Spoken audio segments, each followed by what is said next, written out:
Даже если вы никогда не брали кредит, то вы о нем наслышаны.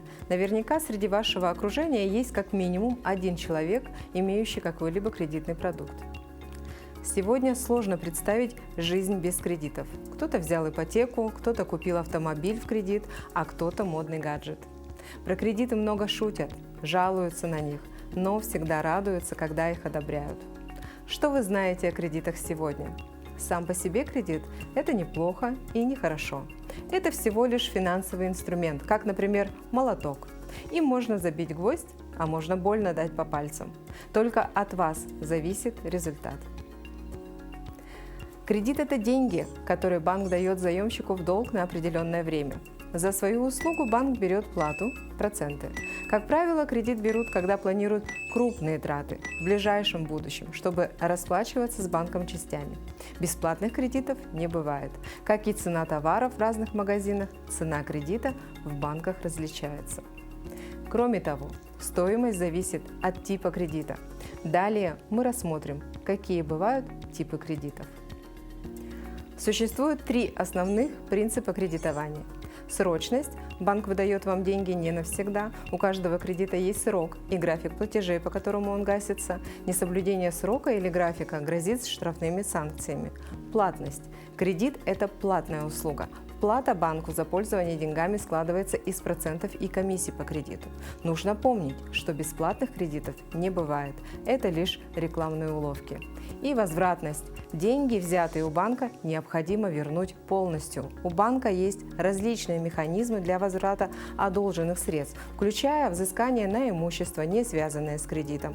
Важно также понимать, что невозврат кредита незаконен. Это может повлечь за собой судебное разбирательство, порчу вашей кредитной истории, потери имущества. Как вы уже поняли, сегодня в нашей передаче про деньги мы расскажем о том, как научиться правильно управлять кредитами и кредитной нагрузкой в целом.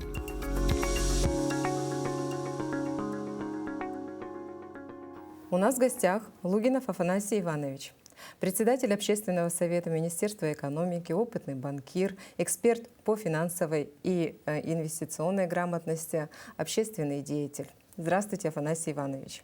Здравствуйте. Да, я даже записала, что не секрет, что у большинства граждан имеются несколько кредитов. И сегодня в этом выпуске давайте расскажем нашим телезрителям, как можно управлять кредитной нагрузкой, какие бывают кредиты и как не стать заложником долговой ямы. Давайте сначала ответим на первый вопрос. Да? Какие бывают кредиты? Ну, во-первых, хотел бы всех поздравить с наступающим Новым годом, да, и немножко статистики привести. Действительно, наш регион входит в число лидеров по уровню закредитованности населения. Да. Если посмотреть на 1 ноября, с начала года, кредитный портфель, кредитная нагрузка физических лиц выросла на 61 миллиард рублей, да, и сейчас 338 миллиардов рублей общий долг населения перед кредитными учреждениями. Прирост на 22%, достаточно большой. При этом особенностью нашего региона является то, что мы регион, который любит потреблять, да, то есть живем в кредит. Хорошо или это плохо, это философский вопрос, да, наверное, тоже есть определенные плюсы, можно отдельную передачу на эту тему провести. Можно. Вот. А так, портфель сбережений, да, вот то, что мы накапливаем, 186 миллиардов. Разница между кредитами и сбережениями 82%. Это наверное, один из 5 регионов, где вот такая сильная диспропорция, потому что в среднем по другим регионам плюс-минус одинаковая ситуация, как сберегающих и тех людей, которые берут кредиты. А по стране, если смотреть, то ситуация наоборот. Примерно 43% сбережений больше. По стране 47 триллионов сбережений, а кредитный портфель 33 триллиона. Да? То есть мы от среднего показателя по стране сильно выбиваемся, да, как регион, республика. Здесь и то, что мы на севере живем, многие там на юге покупают вторые квартиры. Да. Ну и по количеству населения, конечно же, мы немножко проигрываем все равно другим регионам. Ну, здесь как бы в относительных же цифрах да, имеется. Конечно, вот то, что мы берем много кредитов, здесь показатель еще того, что уровень платежеспособности хороший, зарплаты хорошие. Да. Вместе с тем, вот в тему нашей передачи, наверное, стоит отметить, что Дальневосточный федеральный округ вместе с Северокавказским, Южным, да, находится в лидерах также и по просроченной задолженности. То есть и загрузка большая, и кредитный портфель большой, и просроченная задолженность тоже достаточно, ну, значимая. Вот. Ну, говоря о том, какие кредиты бывают, да, хотелось бы, конечно, сказать, что есть несколько видов, несколько градаций. Да. Например, есть залоговые и беззалоговые кредиты. Да. Залоговые — это те кредиты, которые обязательно с каким-то обеспечением в виде, например, недвижимости, земля, автомобиль. Да. Но это не обязательно ипотека, правильно? Это не обязательно ипотека, это может быть и потребительский кредит под залог недвижимости, это может быть потребительский кредит под залог автомобиля, это может быть кредит под залог земли, либо под залог поручительства физического лица. Это тоже считается обеспеченный кредит.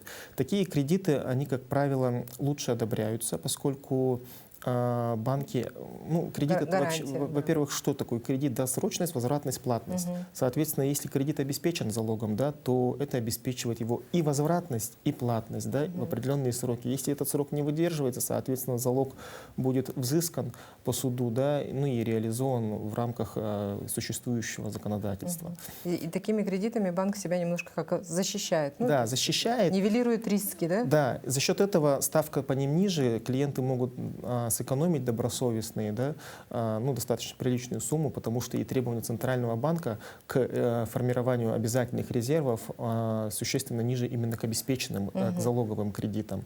Дальше идут кредиты целевые либо нецелевые. Они, в принципе, очень похожи на обеспеченные и необеспеченные, потому что, как правило, если кредит целевой, то, как правило, он залоговый. Да? То есть если ты берешь, ну, кроме образования, например, образование в залог нельзя взять, вот, а автомобиль и квартиру, например, это целевые кредиты, да, они, как правило, в последующем оформляются в залог.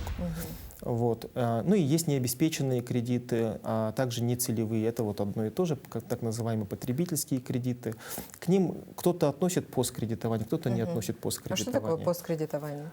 Посткредитование — это, по сути, те же самые потребительские кредиты, но которые выдаются на покупку товаров в магазинах. Да? То есть на холодильник, на телефон. Ну, то есть вот это кредитные эксперты, которые сидят в магазине, либо сам магазин оформляют так называемую рассрочку, да? Да, абсолютно верно, да.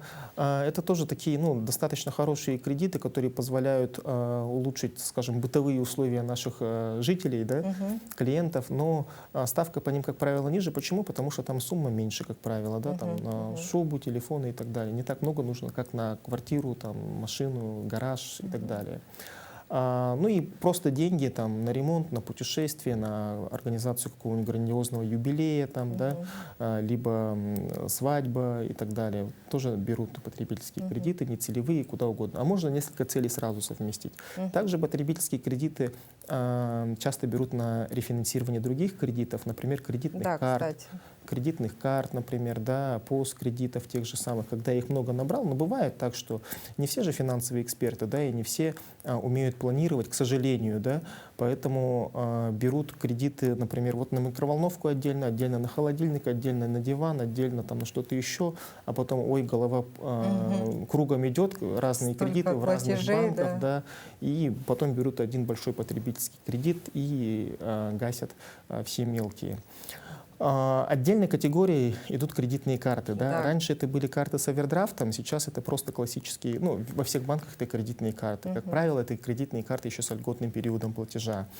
Еще раз, кредит — это деньги, которые предоставляются на условиях срочности, возвратности, платности, да? То кредитная карта, она вроде бы срочная, да, потому что льготный период везде в рекламе видно 60 дней, 100 дней, 120, 200, 180 дней, да, то после погашения можно сразу еще раз взять, не подавая заявку на новое рассмотрение. Вот если ипотека закрылась через сколько-то лет, да, ее нужно, чтобы взять еще одну ипотеку, нужно снова проходить. Да, пройти процедуру оценки платежеспособности, собрать пакет документов. То же самое с потребительским, автокредитом, посткредитом. Каждый раз нужно писать заявку. А здесь один раз заявку подал, и у тебя есть постоянная возобновляемая кредитная линия. Платишь, гасишь, платишь, гасишь. Тоже достаточно хороший инструмент. Если по целям посмотреть, да, то большие кредиты, конечно же, недвижимость, жилье нужно покупать за счет ипотеки, потому что это дешевле. Особенно если это ипотека с госсубсидией. Да, ну, там прям как цена-подарок получается. получается. Да, особенно вот те программы, которые действуют в нашем регионе, Да, это дальневосточная ипотека, Сельская да, ипотека, там, семейная ипотека. Это прям Да. классные программы, и ими прямо надо пользоваться, я так считаю, да, поскольку процентная ставка по ним, она сильно отстает от уровня инфляции, соответственно, люди в долгосрочной перспективе только выигрывают. А недвижимость у нас, ну, дешеветь точно не будет, может, Да. дорожать будет медленнее, чем это было в предыдущие периоды, потому что покупательская способность не растет. Ну, я не соглашусь, потому что я в прошлом году приобрела новый дом, и уже в этом году он стоит на 1 миллион дороже. То есть на 1 миллион, представляете, такая разница. Ну, здесь потолок цен так или иначе все равно будет достигнут, потому что зарплаты не растут так, Ну, понимаете? Вот в согласна. этом процессе. Если бы зарплаты росли, то, конечно, там бесконечно. Ну, а вдруг? Конца и края. А вдруг Ну, зарплата? хочется верить в чудо, особенно перед Новым годом. Вот. Ну и что касается, например, потребительских кредитов, это тоже кредиты, как правило, до 7-8 лет, да, иногда бывает короче, до 5 лет, потому что Центральный банк России сейчас проводит много мер по охлаждению рынка кредитования, почему и ключевая ставка выросла, да, и ставки по кредитам выросли, и ограничивают прям банкам, да, предписание не более 5 лет, да, вот особенно крупные госбанки сейчас это чувствуют, потому что у них кредитные портфели сильно выросли. Да, Говорят, согласна. все, в ближайшие 2 недели вы даете только 5-летний кредит. Прям такие предписания приходят от Центрального банка. Ну, я как Да. бывший сотрудник банка тоже могу это сказать, согласиться с вами, что действительно есть такое, что если уже план выполнен, допустим, да, по определенным продуктам, то есть, конечно же, уже отбор ведется. Вот. В случае с потребительскими кредитами, вот вы привели данные статистики. Вот больше всего кредитов люди каких берут? Потребительских кредитов, ипотеки, целевых, нецелевых? Какое предпочтение у людей? Смотрите, Или может ПОС вообще? Вот все берут прям вот технику, набирают в кредит, а потом... Я понял, да. Если в суммах посмотреть, то примерно одинаковая ипотека и потребительский кредит. Ну почему в суммах? Потому что ипотека большие суммы, да, а потребительские меньше. Но потребительских кредитов в количестве больше зато. В последнее время, вот особенно с сентября месяца, сильно увеличилась популярность автокредитов. Почему? Потому что, ну, странно, да, особенно для нашего региона, осенью, зимой там покупать машину. Но сейчас особенность автокредитов такая, что банк требует залог, да, но если его нету, то он просто повышает ставку. И чисто технически, юридически он все равно считается автокредитом. Да? И люди иногда берут кредиты потребительские на любые цели, сдав в залог уже имеющийся автомобиль. Да? Это тоже сильно снижает процентную ставку. А люди же считать умеют сейчас, да? Ну, да. Особенно когда банковские работники им подсказывают, вот вам 2 графика, вот без залога, вот с залогом. Какой хотите. Ну, здесь 3000 рублей разница каждый месяц на 5 лет, ого-го, конечно, сдам в залог. Но это очень повезет, если такой банковский сотрудник попадется. Ну, да. А ведь многие даже не читают кредитные договоры и не вдаются в подробности. И в связи с этим они становятся заложниками таких, казалось бы, микрокредитов. Вот давайте расскажем о кредитах в микрофинансовых организациях. Чем же, как могут навредить последствия взятия кредитов в этих компаниях? Ну, и если их не отдавать еще, тем более. Да. Ну, во-первых, банковские структуры, да, они выдают кредиты, и когда выдают их, процентная ставка всегда годовые, да. Это прямо требования Центрального банка, Роспотребнадзора и так далее, за этим четко следят. Микрофинансовые организации, они не обязаны только в годовых, да, процентную ставку показывать в рекламе. Они могут показывать процентную ставку в день, и они этим очень пользуются. С другой стороны, их тоже можно понять. Почему? Потому что им тоже надо как-то выживать, свою нишу находить. И клиенты, к сожалению, население, да, ведутся на рекламу 1%. И мелким написано в день. Если в год посчитать, это получается 365% годовых, что иногда в 10, а иногда в 20 раз дороже, чем в банке, например, да, под тот же автокредит. Однако, здесь же, смотрите, все от регуляторики зависит, да, от законодательной базы, нормативных документов. Центральный банк очень жестко следит за тем, чтобы банки были оплотом стабильности. Поэтому и оплотом прозрачности, да, соответственно, за агрессивностью кредитования следят, там, если что, сразу же предписания приходят, чтобы там где-то смягчили, где-то ужесточили наоборот и так далее. Микрофинансовые организации, во-первых, их больше, во-вторых, требований к ним сильно меньше, да. потому что там и суммы небольшие выдаются, и, соответственно, рисков там тоже гораздо больше для самой компании, а для клиентов цена увеличивается. Ну, они же только паспорт требуют. То есть, если в банке от нас требуется там как минимум 2-3 документа, плюс подтверждение дохода, то в микрофинансовой организации таких документов они не требуют. Требуется только паспорт и все, и непосредственно заявление самого человека. Да, ну вот немножко дополню, да, или поправлю, кому как. Банки тоже могут по паспорту давать, если зарплатный клиент, например. Ну да, там. Да. Но следует учесть, вот многие на самом деле клиенты, они говорят, ой, у вас там куча документов приносить, вы плохой банк. На самом деле, чем больше документов вы предоставите, тем прозрачнее, более прозрачный вы для банка клиент, и тем ставка ниже. Поэтому на самом деле, если много требуют, значит будет выгоднее. И если клиент хочет сэкономить, то пусть лучше побегает один день, Конечно. да, с документами. Что скрывать, тем более, да, человеку, который работает на, допустим, с белой зарплатой, у него чистый доход, он показывает и все свои доходы, все свои декларации и так далее. И действительно, если ты очень тщательно ведешь свой учет личных финансов, да, и изучаешь финансовую грамотность, то действительно ты же будешь выбирать для себя именно удобный и выгодный продукт, тем более кредитный продукт, потому что уровень кредитной нагрузки очень сильно влияет на именно семейный бюджет, даже личный бюджет человека. Вот. И МФО, вот здесь вот хотелось бы сделать акцент все-таки на то, что как выбрать, вот как работают МФО, они же тоже лицензируются. Получают, да. Абсолютно верно. Смотрите, здесь еще один есть нюанс, да, вот отличие. Процентная ставка в банках для физических лиц, да, по требованиям Центрального банка и законам, да, которые регулируют банковскую деятельность, она начисляется исключительно на остаток по долгу. В МФО процентная ставка, она может начисляться на сумму, выданную изначально. То есть, если вы даже досрочно можете гасить, да, то процент может начисляться на изначальную сумму. Это легально. Да, получается, он взял 10 тысяч, выплатил 5, да. а вдруг потом у него не хватило денег, он не платит, и ему начисляются проценты на 10 тысяч. Абсолютно верно, да, это как раз один из подводных камней в микрофинансовых организациях. Поэтому так и происходит, что когда человек не платит микрофинансовой организации, они передают в коллекторское бюро, и коллекторы взыскивают там какие-то космические суммы. Это же... Да. Так что будьте внимательны, дорогие друзья, и старайтесь, по мере возможности поменьше обращаться в микрофинансовые организации, а лучше действительно подойти к своему доходу очень ответственно, найти постоянный источник доходов. Ну и если вам понадобится какой-то кредитный продукт, то действительно обратиться именно в банк. Вот. И а с кредитной картой, ведь тоже по кредитным картам действительно там не все же так тоже гладко. Ну, смотрите, здесь вопрос на самом деле... Я имею в виду процентные ставки. Да, я понимаю. А здесь вопрос зависит... Ну, есть две стороны, да. С одной стороны, банки, они же тоже должны быть эффективными, тоже коммерческие организации, тоже должны зарабатывать, да.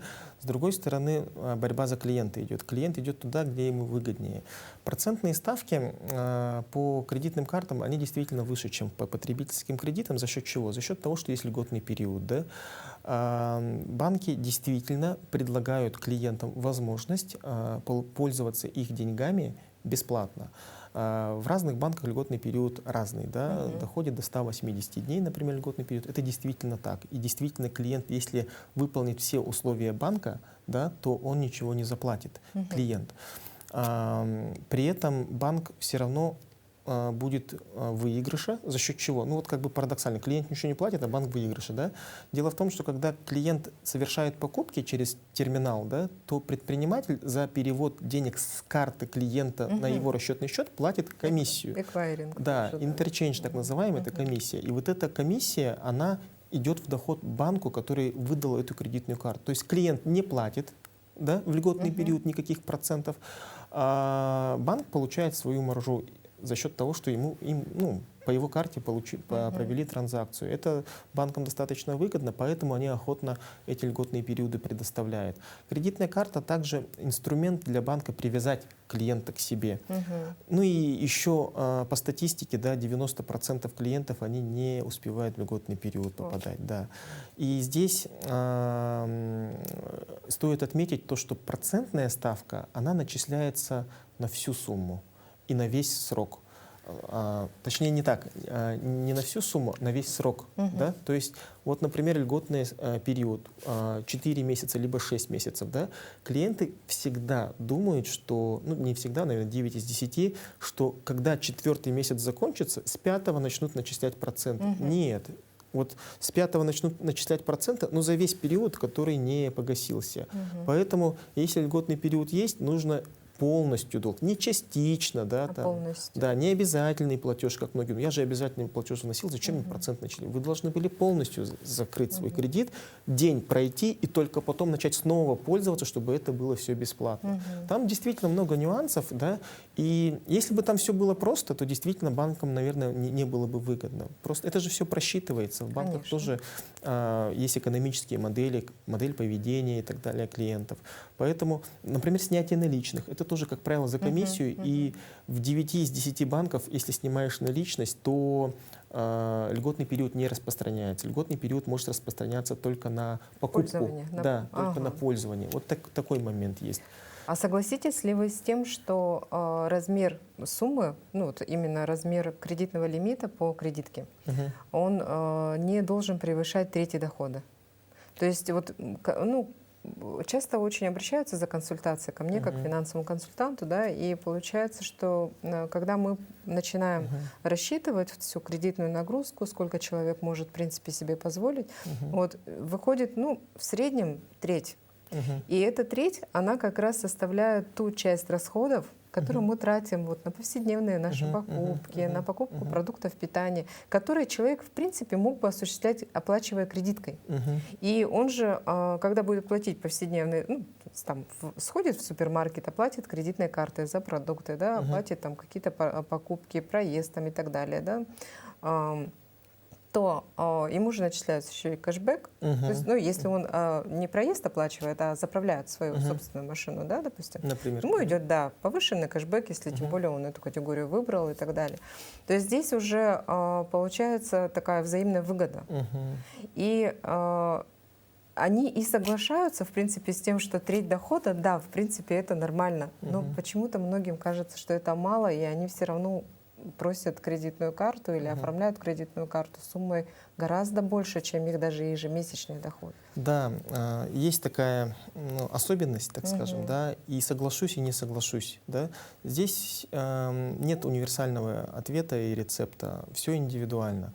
Если человек четко знает, для чего он берет кредитную карту, ну, например, для ремонта, да, и он понимает, что за этот ремонт он в течение полугода оплатит, у него других кредитов, допустим, нету, да, то действительно он может взять там 5-кратный размер заработной платы лимит, да, и в течение там 5-6 месяцев потихонечку его платить. Это если вопрос самодисциплины и рационального принятия решения, прагматичного.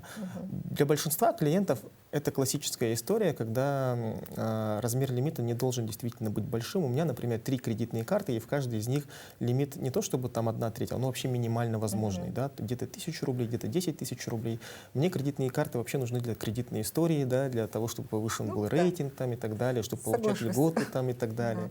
Вот. Ну и опять же те же самые бонусы, кэшбэки, о том, что вы сказали, это тоже имеет место быть. Но я просто вот прошаренный, как бы, да, вот. Поэтому и клиентам тоже на самом деле для большинства советую. Потому что вот то, что я вначале сказал, большой кредит на большой срок, потом в течение 5 месяцев погасить его внутри льготного периода, это единичная история, да.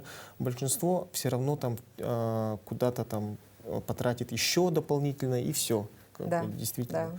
Поэтому все лимиты, которые превышают заработную плату, это достаточно рискованно. Можно взять такой лимит, но если вы его не тратите, зашли там на 5000, да, сразу погасили, не обязательно же весь миллион использовать. Но люди бывают разные, действительно. Да, и давайте еще какой-нибудь лайфхак нашим телезрителям расскажем по потребительскому кредиту. Вот именно какую сумму вот оптимально человеку брать, на что нужно обращать внимание? Вот действительно нужно ли вести расчет размер, ну, рассчитывать, точнее, размер ежемесячного платежа? Вот, чтобы, ну, все равно же мы же рассчитываем, мы берем потребительский кредит как минимум на 2-3 года, да, и этот ежемесячный платеж, он будет нашей уже, ну, такой ношей, которую мы будем нести 2-3 года. И он будет обязательным платежом в нашем семейном бюджете. И вот действительно, нужно ли делать акцент на этом? Или вот нужно делать акцент все-таки на сумме кредита? Ну, нужно человеку 800 тысяч, вот он хочет взять 800, берет 800, а на сумму ежемесячных платежей он не обращает никакого внимания. Ну, Вот здесь тоже, случае. к сожалению, универсального ответа нету, да или нет, да, так или так, потому что все индивидуально от человека. Человек должен сам понимать и знать, какой он, да, либо он дисциплинированный, либо не дисциплинированный. Я, например, не очень дисциплинированный, я над этим работаю постоянно, да, и у меня есть, ну, личные там лайфхаки, как своими финансами упражняться для того, чтобы, ну, быть финансово там независимым, свободным и так далее. Ну, правильно вести, да?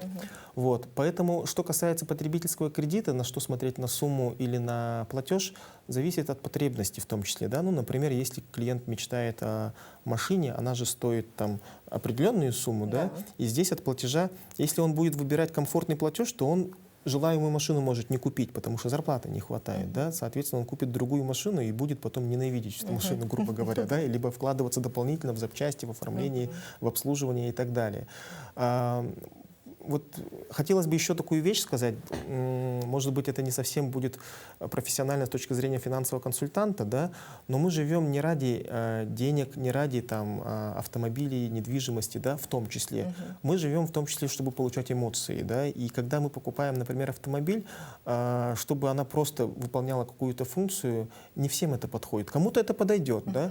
А мне, например, хочется, чтобы я любил эту машину, да? Чтобы мне нравилось в ней сидеть, чтобы она вызывала у меня положительные эмоции, да? Соответственно, в моем случае, наверное, я возьму там, ну, во-первых, я сам буду копить, во-вторых, какую-то сумму недостающую я возьму с потребительского кредита, и платеж, конечно, будет влиять, да, потому что кушать тоже хочется, да, и 3-4 года лишать себя там отдыха, кино, там, праздников с друзьями тоже как бы не хочется, поэтому платеж, это должно быть некое сочетание между тем, что вы хотите купить, да, и возможностями.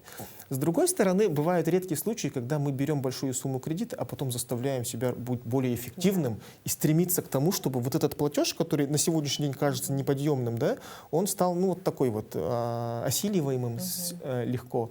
Плюс, кстати, многие так делают, да, дисциплинируют сами себя, потому что они говорят, я копить не могу, я лучше возьму кредит, да, зато потом через 3 года вот у меня что-то останется, ну, то, что я крупное купил за счет кредита. Вот это, кстати, особенность нашего региона, мне кажется, потому что у меня личных знакомых таких много. Вот я копить не могу, я все буду трачу, а тут кредит есть, все, ко мне придут, поэтому я куплю лучше и все. Да. Те, которые, например, ну, не принципиальные, например, вещи, да, какие-то, ну, не из того примера, который я сказал, там действительно можно, наверное, смотреть, исходя из комфортности платежа.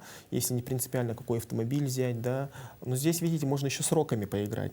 Люди хотят же побыстрее, да, но иногда можно на 8 лет растянуть, да, на 7 лет, предоставить какой-то дополнительный залог, чтобы платеж был комфортнее, растянуть. Да, по итогу это будет дороже, потому что процент платится в течение, на остаток в течение всего срока, да? Но досрочные платежи никто не исключал, не отменял, это раз. И два, мы же каждый месяц платим за связь, мы каждый месяц платим квартплату, да? Можно к этому кредиту отнестись точно таким же образом, да, не как к кабале, которую надо вот быстро-быстро закончить, да, а сделать себе максимально комфортный платеж, который не напрягает семейный бюджет, да, вот платишь квартплату, вот на квартплату 18 тысяч рублей, со всеми свет, вода, туда-сюда, да, это достаточно много. Если у меня будет кредит порядка 5-10 тысяч рублей, он меня вообще напрягать не будет, особенно если ставка будет там вкусная, или акционная какая-то, льготная, там субсидии и так далее.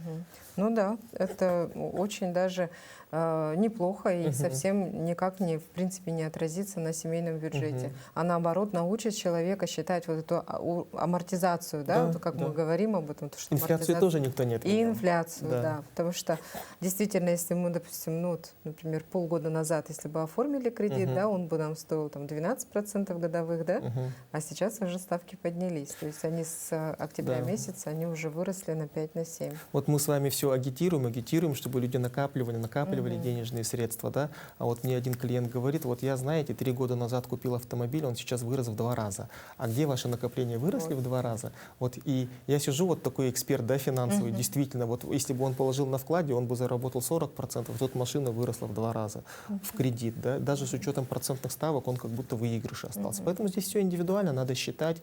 Для кого-то это одно решение хорошее, для кого-то другое. Автомобиль, а то, что приносит доход, недвижимость, наверное, это правильные вещи, которые покупать за счет кредитных инструментов. А если это телефон, если это там, ну, какая-то необязательная вещь, то, ну, это сомнительно. Особенно, если это кредит на погашение там, ежемесячного платежа, например, да. Вот это прям преступление, я считаю, брать кредиты, особенно в микрокредитных организациях, чтобы погасить ежемесячный платеж в другом банке. Я бы лучше чуть-чуть взял, я бы чуть-чуть на просрочку вышел, либо пошел, не знаю, там, потаксовал, не знаю, кому-то что-то помог и так далее. Ну вот это действительно очень опасная вещь, это прямой путь в долговую яму. Да. Я абсолютно с вами согласна, потому что именно так люди и попадают в долговую яму, когда начинают одним кредитом закрывать другой кредит. И это же, ну, как снежный ком. Да. И оно ни к чему хорошему, то есть человек, наоборот, разрушает себя, разрушает свой семейный бюджет, а наоборот нужно сесть, успокоиться. Вот в конце передачи я вам обязательно расскажу, что нужно сделать, чтобы разгрузить свою кредитную историю. Ну, а сейчас я бы хотела вас попросить, чтобы вы рассказали, как подготовиться к кредиту заранее. Вот что, какие нужно сделать шаги, чтобы подготовить себя. Ну, про морально мы уже сказали, да, то есть эмоционально мы себя готовим. К чему? Вот. Ну, у меня есть несколько таких советов, да, которые я и клиентам своим всегда рекомендую, и на презентациях, как финансовый консультант тоже рассказываю, чтобы гарантированно получить кредит. Да. Первое, это, конечно же, нужно проверить свою кредитную историю. Есть госуслуги, есть nbki.ru, есть сайты других бюро кредитных историй. Но самый распространенный nbki.ru, там 2 раза в год бесплатно можно запросить свою кредитную историю и посмотреть, какой у вас рейтинг. Да. Посмотреть, какие у вас были задолженности, там, погашены ли они, потому что часто бывает, ко мне, например, обращаются клиенты, да вы там отказываете все равно, да, ну давайте разберемся, посмотрим. Оказывается, кредитную карту человек с большим лимитом просто закрыл, но лимит остался, а он учитывается в расчете платежеспособности, например, да. Второй момент — это сайт fcsp.ru, да. У людей бывают задолженности, там, ну кто-то знает, кто-то не знает, да, например, штрафы ГАИ тоже иногда бывают. Ну человек же не всегда живет. Приставы, да? Да, не всегда же по прописке живет, да, человек. Штраф отправили по прописке, в госуслуги он не заходит, либо не зарегистрирован, да, а потом через суд к приставам приходит исполнительное производство. Это снижает кредитный рейтинг. Также кредитный рейтинг может снижать количество кредитов, да, заявок на кредиты и так далее. Если у клиента больше 5 кредитов, даже если он их обслуживает хорошо, то 6-7 кредит в любом, ну не в любом, а во многих банках могут отказать. Почему? Потому что в алгоритмах зашито то, что клиент не, ну, во-первых, несознателен, он не понимает, не осознает те риски, которые у него есть, поэтому лучше ему отказать. Вот так срабатывает механизм, даже если платежеспособность и кредитная история у него хорошая. Это пока ведь, да? Потому что, взяв 6-7 кредит, он может и в датах запутаться и так далее. Не зря все-таки эта цифра выбрана 5, и не зря пин-код банковской карты из 4 цифр состоит. Вот. Потом, что хотелось бы порекомендовать? Во-первых, если брать кредиты, посмотреть возможность взять субсидированный кредит, да? Оценить возможность, есть или нет у нас там залог предоставления, да? Ну, потому что если брать кредит на 8 лет, автомобиль, может быть, нужно будет раньше продать, да? То предоставлять его в залог нужно или не нужно, тоже нужно принять решение самостоятельно. Дальше. Я бы хотел, чтобы, ну не хотел бы, а рекомендовал бы, чтобы взять, прежде чем взять большую сумму, сначала попробовать взять кредитную карту с минимальным лимитом, сформировать в этом банке положительную кредитную историю, транзакцию этой картой, да, и потом уже подавать заявку на большой значимый кредит, который ну, действительно для важной покупки нужен. Кредитов вообще, в принципе, не должно быть больше 5. Да? Если у вас уже есть 5 кредитов, ну, например, там 1 или 2 ипотеки, 2 потребительских кредита на ремонт на машину, да, еще кредитная карта, брать 6-й, 7-й я бы не рекомендовал. Единственное исключение, если это рефинансирование для 2-3 кредитов других, чтобы ну, их объединить в один, да, это хороший инструмент. Вот. Оценить сумму, ну, во-первых, доход-расход, да, сколько мы зарабатываем, сколько из этого заработка мы уже отправляем на кредиты, да, сколько мы потребляем. И, может быть, порепетировать. Например, ну, бывают же срочные потребности. Да. Там, конечно, порепетировать не получится. А если это недвижимость приобретения, либо долгожданная мечта там, для молодых первый автомобиль, то порепетировать я бы настоятельно рекомендовал. Ну, например, вы смотрите, да, вот у меня зарплата, например, 100 тысяч рублей, машина примерно такая-то, да, предварительно пошел на консультацию, ага, чтобы желаемую машину купить 50 тысяч ежемесячно платить, смогу или не смогу, надо проверить. Открываете накопительный счет и каждый месяц зарплаты 50 тысяч туда кладете. Если у вас это получается, да, 50 тысяч, и вы при этом комфортно себя чувствуете, и продукты покупаете, и на дни рождения ходите, и квартплату оплачиваете, то тогда можно ввязываться в историю с кредитом с ежемесячным платежом 50 тысяч рублей. Вот такой вот инструмент. Супер совет, просто Да. действительно очень Да. суперский совет. А если не получается 50 тысяч, ну, нужно призадуматься, а смогу ли я, если я сейчас 50 тысяч на накопительный счет не могу отложить, смогу ли я потом эти 50 тысяч там на кредит откладывать, да? Вот это, наверное, ну, главные советы, которые стоит ну, взять во внимание. А так, определенного процента дохода, да, который нужно направлять на обслуживание кредитов, нету. Потому что уровень доходов разный. Ну, например, если у кого-то зарплата там 30 тысяч рублей, да, для него, наверное, ну, 20% это максимум, да, там 6-7 тысяч рублей. А если 300 тысяч рублей зарплата, то он, наверное, и половину своей зарплаты может на кредит отправлять. Ну, это все очень индивидуально. Ну да, потому что ведь когда ведется учет семейного бюджета, то даже идет совокупность всех доходов Да, членов семьи, да, в принципе. И когда семья принимает решение, мы же не сами принимаем, мы же муж, жена, там даже Да. дети взрослые, да, могут участвовать в этом. И, в принципе, учитывается нагрузка в целом на семейный бюджет именно. Ну да, действительно. И хотелось бы уточнить, вот насколько важно им все-таки смотреть на конечную стоимость кредита. Ну вот полная стоимость кредита, есть такое понятие у банковских работников. Вот как человеку, стоит ли вообще заморачиваться на эту тему? Или можно упускать этот момент? Упускать точно не стоит, а заморачиваться стоит только в порядке сравнения между разными банками. Да? В первую очередь нужно смотреть, особенно в текущей ситуации, на комфортность платежа. Комфортен ли мне текущий платеж, да, чтобы ну, обслуживать каждый месяц там, в течение определенного срока, да, и ну вот так вот. Второй момент, процентная ставка, полная стоимость кредита, действительно, она влияет. Общий объем переплаты, который там в конце в графике указан, тоже влияет. Но в первую очередь это все-таки платеж в текущей ситуации. Потому что ставки, они сейчас, ну, действительно такие, ну, могут быть даже плюс-минус одинаковые быть, да, но зависит еще же от доп. Продуктов, которые банки предлагают. А может ли человек, например, предварительно самостоятельно рассчитать, не обращаясь вот с заявкой на кредит в банк, потому что, ну, вы уже сказали, что даже поданные заявки влияют на уровень кредитной истории, да, на оценку кредитной истории. А вот чтобы, как вот ему зайти на сайт, что нужно сделать? Ну, сейчас в каждом банке есть приложение, да, и эти приложения, в принципе, рассчитывают платеж, переплату примерную, процентную ставку предварительно, да. Если мы не отправляем там оформить заявку, да, то, в принципе, на кредитную историю это не влияет. Предварительный расчет в большинстве банков он делается. Единственный нюанс, то, что предварительный расчет, он, как правило, делается на минимальную ставку, а одобриться может другая ставка, да, соответственно, и от этого и платеж может поменяться. Вот, поэтому, когда мы смотрим, например, ну, то, где мы хотим взять кредит, да, то ну, нужно постараться на сайте посмотреть диапазон ставок. Да?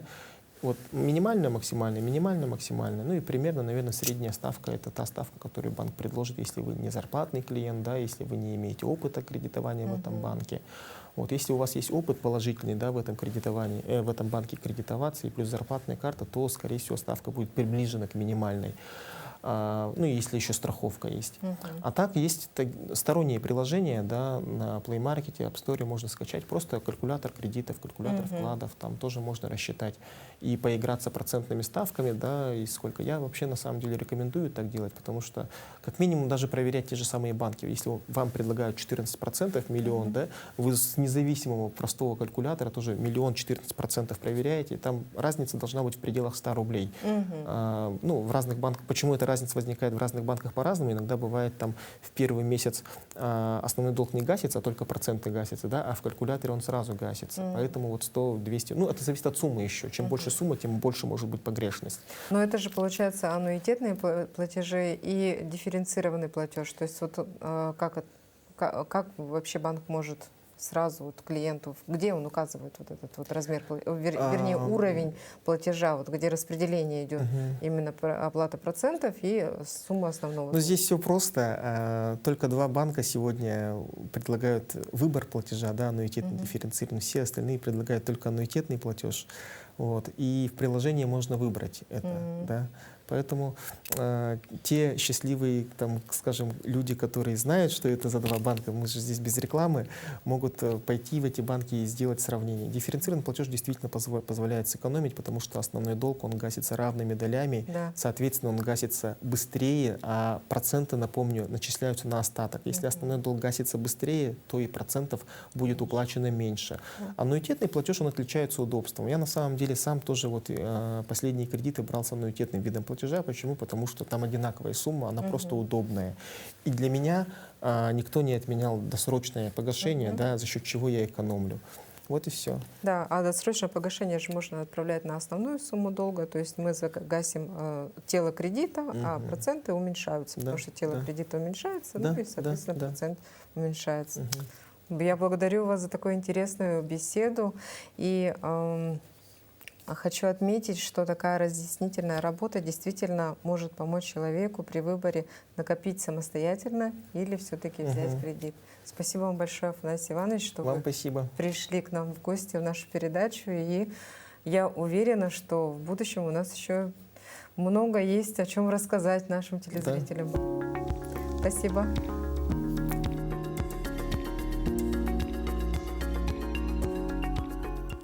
Как составить план по выходу из долгов? Если кредиты уже есть и при этом ощущение, что от них тяжело, стоит составить личный антикризисный план. Выйти из кредитной ямы можно несколькими способами.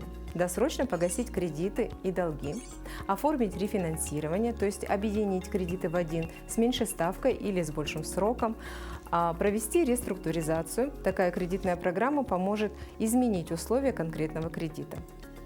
И сейчас я более подробно расскажу вам о методах досрочного погашения кредитов. Это метод лавины и метод снежного кома. Сначала составьте список всех ваших кредитов. Сумма долга, минимальный платеж, процентная ставка. Вот это те цифры, которые должны войти в таблицу. Расположите их в таблице по общей сумме выплат. От меньшего к большему. Это основа для вашего плана действий. Теперь нужно постараться как можно скорее разделаться с первым, самым маленьким долгом. Откладывайте каждые лишние 100 рублей на досрочное погашение этого кредита, а по остальным продолжайте вносить обыкновенные минимальные платежи. Как только вы расправитесь с одной задолженностью, переходите к следующей. Секрет в том, что вы быстро увидите результат, а когда вы избавитесь от одного долга, у вас появляется больше свободных денег, чтобы быстрее погасить следующий. И появляется такой эффект снежного кома и мотивация действовать дальше. Однако экономически это не лучший выбор. Погасить долги получится с наименьшими переплатами, если придерживаться другой стратегии, которая называется метод лавины. Он подойдет более терпеливым людям и для тех, кто любит идти к цели. Нужно также составить таблицу с суммой долга, минимальным платежом и процентной ставкой. Но сортировать кредиты следует уже по размеру ставки, от большей к меньшей. В этом случае следует начать с погашения самых дорогих кредитов. Так вы уменьшите размер переплаты и сэкономите деньги в долгосрочной перспективе. Ситуации с долгами бывают разные. Но некоторые действия точно не стоит совершать, чтобы не усугубить ситуацию. А именно, не брать деньги в МФО, чтобы погасить долги, не скрываться от кредиторов, а попытаться с ними договориться, не пытаться снять наличные с кредитных карт для погашения долгов и не строить из них пирамиду, и не оформлять новые кредитные карты. Главное кредитное правило – 7 раз посчитай, 1 раз впишись. Выбирайте кредит осознанно, чтобы не переплачивать. Следите за кредитной нагрузкой на бюджет. Она должна быть не более 25% от вашего дохода. Регулярно проводите аудит своих долгов, оптимизируйте нагрузку. До новых встреч в эфире!